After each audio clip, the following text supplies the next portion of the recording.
5 ലക്ഷം രൂപയുടെ വിസ തട്ടിപ്പ്. നിസ അബ്ദുൾ സലീം റിമാൻഡിലേക്ക്.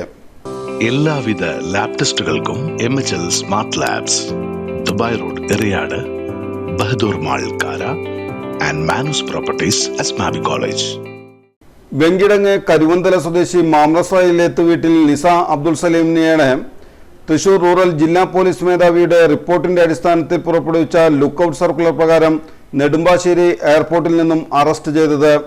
ചാലക്കുടി അണ്ണനല്ലൂർ തുരുത്തിപ്പറമ്പ് സ്വദേശി പുതിയ പറമ്പിൽ വീട്ടിൽ സ്റ്റെവിൻ പൗലോസിനെ കാനഡയിലേക്ക് വിസ ശരിയാക്കി നൽകാമെന്ന് വാഗ്ദാനം ചെയ്ത് ബാങ്ക് അക്കൗണ്ടിലേക്ക് 5 ലക്ഷം രൂപ അയച്ചു വാങ്ങിയ ശേഷം വിസ ശരിയാക്കി കൊടുക്കാതെയും വാങ്ങിയ പണം തിരികെ കൊടുക്കാതെയും തട്ടിപ്പ് നടത്തിയ സംഭവത്തിനാണ് അറസ്റ്റ്.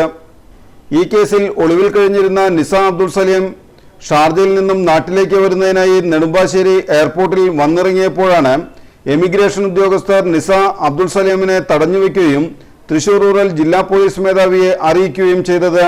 തുടർന്ന് ജില്ലാ പോലീസ് മേധാവിയുടെ നേതൃത്വത്തിലുള്ള അന്വേഷണ സംഘം നെടുമ്പാശ്ശേരിയിലെത്തി അറസ്റ്റ് ചെയ്ത് ചാലക്കുടി പോലീസ് സ്റ്റേഷനിൽ എത്തിച്ചു. ചാലക്കുടി പോലീസ് സ്റ്റേഷൻ എസ്ഐമാരായ ഷാജു, ലാലു, സന്തോഷ്, ഗ്രേഡ് ASIമാരായ രജനി ജോസഫ്, വിനോദ്, CPO സജീഷ് എന്നിവരാണ് അന്വേഷണ സംഘത്തിലുണ്ടായിരുന്നത്.